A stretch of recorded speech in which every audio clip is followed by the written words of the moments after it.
Okay, welcome to Biol 102, my dear students. Today I'm going to talk to you about this cell structure. You have already learned about the cell history. I told you about the size of the cell, about the shape of the cell, the units that we use for measuring these cells, the micrometer and the nanometer. And I also told you about the reason why we say that the cells are so small. What is the reason for saying that the cells are so small? The surface to volume ratio and better communication. After that, we started with the cell wall, and I told you that cell wall is the outermost boundary of the cell, and it is made up of cellulose. There are microfibrils, and you saw in the last set of slides that these microfibrils are have crisscross arrangement. They have crisscross arrangement. Now remember that cell wall is a dead structure. It is completely permeable. Everything can enter, anything can enter through the cell or from cell to outside. It's a dead structure.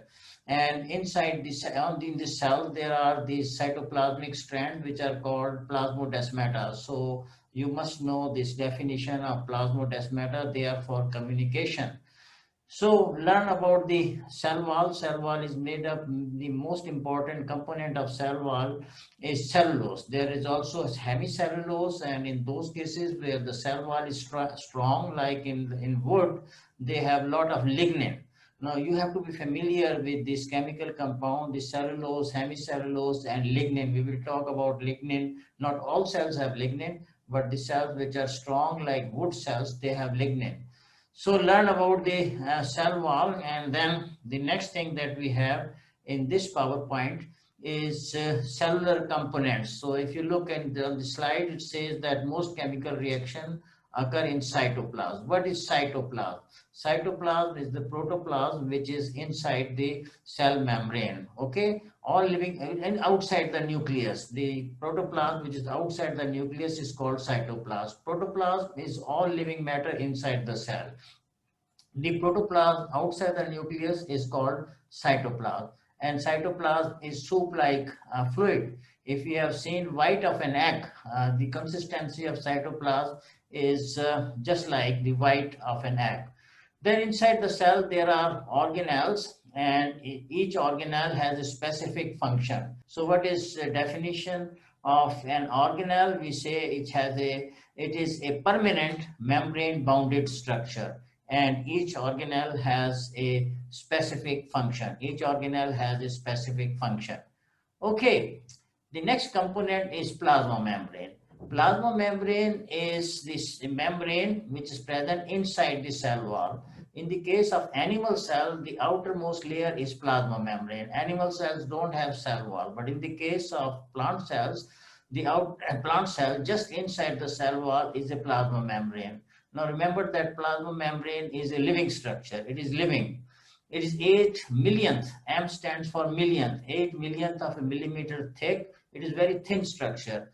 And to give you an idea about the thinness of plasma membrane, it says that 12,500 membrane will fit in writing paper. It is semi-permeable. What is the semi-permeable membrane? A semi-permeable membrane is one which will allow the entry of some but not all substances. It is called semi-permeable. I told you earlier that cell wall is completely permeable, but the plasma membrane is semi-permeable.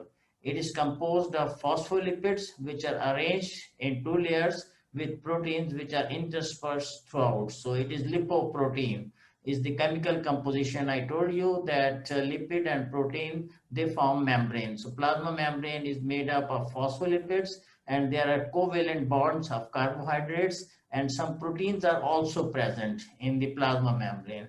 They extend across the middle while others are loosely bounded to the outer surface. And as I have said earlier, plasma membrane is living. If plasma membrane ruptures, then the cell will die. This diagram shows the structure of plasma membrane. You have to understand the structure, and we say that plasma membrane is like a sandwich. There are two layers of phospholipids. There are two layers of phospholipids with proteins which are interspersed in between this phospholipid layer. Two layers of phospholipids. Each phospholipid has a head and a tail, and there are these proteins which are interspersed. The next slide shows the detailed structure of the plasma membrane, and here you can see two layers of phospholipids, and these green things that you are seeing are the proteins. There are different types of protein. You are not supposed to know all these details which are given in this slide, but the slide that I have showed earlier, this one, you have to understand this slide. And if I ask you in the quiz or exam, you have to explain the structure of plasma membrane with the help of this diagram, which I am just showing you. These are the details. So look at these details and then try to understand that there are different types of proteins. Okay, eukaryotic and prokaryotic cell. I have already explained to you the difference between these two types of cell. Prokaryotic cells are without organized nucleus and they do not have organelles. Eukaryotic cells have organized nucleus and they have organelles. And I have already defined this organelle that they are membrane bounded bodies found within eukaryotic cells. Okay, so this slide you have already seen. So this shows a prokaryotic cell and eukaryotic cell. Prokaryotic cells are found in bacteria and archaea, and eukaryotic cells are found in protista, in fungi, in plants, and in animal cells. This is how a prokaryotic cell will look like. So you can see that it has this genetic material present in the center, and this is DNA. So this is prokaryotic cell. They don't have organelles. This is again a eukaryotic cell with organized nucleus and with organelles. Okay, cells, excuse me, cell structure and communication. Cell wall surrounding whatever the living matter is protoplasm. I have told you living components are bounded by a membrane, and remember all membranes have the same structure. Two layers of phospholipids with proteins which are interspersed. Cellular components between plasma membrane and nucleus is known as cytoplasm, and within the cytoplasm is a soup-like fluid. This is called cytosol. So again, definition of organelle, persistent structure of various shape and size with specialized function. And I have told you that there are plasmodesmata, which are cytoplasmic strands for communication. They are present in the cell wall. Now we go to the next organelle, the big one. This is called nucleus. Do you remember who discovered nucleus? You should know it, and it was Robert Brown in 1831. And the nucleus is called the CEO of the cell. CEO is Chief Executive Officer. You know, the big boss in a factory or in an office or in an organization is called CEO. Similarly, nucleus is the CEO. And all information about growth, differentiation, metabolism, heredity, etc., is in the DNA, which is present in the nucleus. So you should know these terms. Growth, you know, increase in size with increase in weight. Differentiation, in the beginning cells are all similar to one another, but then they become different from one another. This is called differentiation. And metabolism is all chemical reactions which takes place in the cell, that is metabolism. Heredity, resemblance of offspring in the same family. I have explained this term to you earlier. So everything is controlled by DNA. You are different from one another because you are different from in your DNA, and DNA is present in the nucleus. It is the most obvious structure. Have you ever seen the nucleus? Have you ever seen the nucleus? Yes, you have. Those who are have odd roll numbers, you have seen this nucleus in onion cells, and it is very obvious structure. All living cells have nucleus.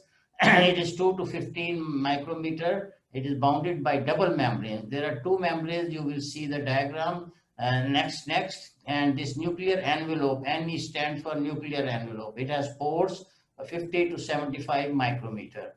These pores allow certain proteins in and out and RNA out through the pore of the nucleus. Nucleoplasm is granular structure appearing fluid. Nucleoplasm is granular appearing fluid and is packed with short fibers. Okay.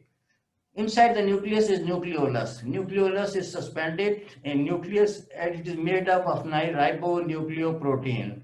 And inside the nucleus, when we study mitosis, I will explain it more to you. Inside the nucleus are rod-like structure, which are chromosomes. Chromosomes are the strands of chromatin which are made up of DNA and protein in condensed form. Each species has a fixed number of chromosomes. Each species has a fixed number of chromosomes and they have same composition of chromosome. Man has 46 chromosome, radish has 18, onion has 16, and fern has 1000. So here you have to know the number of chromosome in man. Of course, that is yourself. You have 46 chromosome, onion has 16, radish has 18. So remember these number of chromosomes in at least onion and man. Sex cells have half the number of chromosomes. I will explain this to you when I talk about meiosis. So here you have a nuclear envelope with these pores and things can move in and move out through these pores. So this is nuclear membrane or nuclear envelope with these pores. The next structure is endoplasmic reticulum. The short is ER. This is standard abbreviation. And ER is a network of these membrane which are connected to nucleus and they are connected with the plasma membrane. What is the function of ER, endoplasmic reticulum? It facilitates cellular communication and channeling of material. This takes place through the ER. Synthesis of membranes of other organelles also occur in endoplasmic reticulum. It is an enclosed space consisting of a network of flattened sacs and tubes that form channels throughout cytoplasm. And on this endoplasmic reticulum, there are very small structures. You will learn about this next, and these are called ribosomes. They are present on endoplasmic reticulum. Now, depending on the presence or absence of these ribosomes, the endoplasmic reticulum can be smooth or rough. If these ribosomes are present on the endoplasmic reticulum, it is called rough endoplasmic reticulum. If they are absent, then it is called smooth endoplasmic reticulum. And enzymes are also synthesized on the surface of this endoplasmic reticulum. So this is a good diagram which shows this endoplasmic reticulum. You can see it is a network of this tube-like structure, and these blue things that you can see are the ribosomes. So this one, of course, is rough endoplasmic reticulum with ribosome. On the left-hand side, you can see the smooth endoplasmic reticulum. There are no ribosomes in the case of smooth endoplasmic reticulum. So rough with the ribosome and smooth without ribosomes. This is another diagram which shows another slide which shows the smooth endoplasmic reticulum and the rough endoplasmic reticulum. And you can see that rough one has these ribosome and the smooth one is without these ribosome. So again, here we are talking about ribosome, very important parts of the cell, and this is called site of protein synthesis. And these are tiny bodies. They are visible only with the help of electron microscope, about 20 nanometer. You know what is nanometer, 1,000th of a millimeter. They're ellipsoidal in shape and they have two subunits. And in addition, it has this nucleic acid RNA. So it is made up of RNA and protein. So you can say that ribosome is made up of ribonucleoprotein. They're found in clusters of 5 to 100. They assemble in nucleolus or sometime and later on they come to the cytoplasm. Some of them are in cytoplasm, some of them are endoplasmic reticulum. I was just telling you that endoplasmic reticulum with ribosome is called rough endoplasmic reticulum. And it so happens that they do not have bounding membranes. So this is a debatable thing, that can you call them organelle because they don't have membrane, but they are not sure about it. The next one is dictyosome. Dictyosomes are several hundred of groups of rounded flattened sacs which are scattered throughout the cytoplasm. They look like this American football, and they're bounded by branching tubules that originate from the endoplasmic reticulum, and they perform number of functions. Number of functions are performed by endoplasmic reticulum. They are involved in modification of carbohydrates, which are attached to proteins that are synthesized and packaged in endoplasmic reticulum. Complex polysaccharide, big molecules of carbohydrate. They are also assembled here and collected in small vesicles which are pinched off from the margin. These vesicles migrate to the plasma membrane. PM stands for plasma membrane. Vesicles secrete cell wall, polysaccharide, floral nectar, and essential oils. The enzymes for packaging of proteins are produced in endoplasmic reticulum and they are modified in dictyosome. So in short, if somebody asks you what is the function of dictyosome, you say it is collecting, packaging, and delivery center. Collecting, packaging, and or delivery center. And your book call it post office. PO stands for post office. So this is the post office cell, collecting, packaging, and delivery center. This is what dictyosome is. Now, in the case of animal cell, it is called Golgi body. In the earlier they called it all Golgi body in plant cell also, but now they will call it dictyosome in the case of plant cell. The same thing is called Golgi body in the case of animal cell. Here you have this dictyosome, and you can see that there are number of these sacs which are present, and on the sides they are pinching off. This packaging takes place in this vesicle, and then they move to different parts of the cell.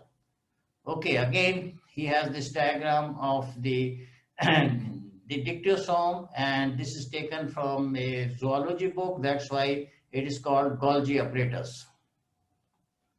And that is the end of this recording, cell structure part 2. Next time I will go to part 3. So I hope that you understood whatever I have told you about this structure of cell in these PowerPoints. This is the end of recording. Thank you.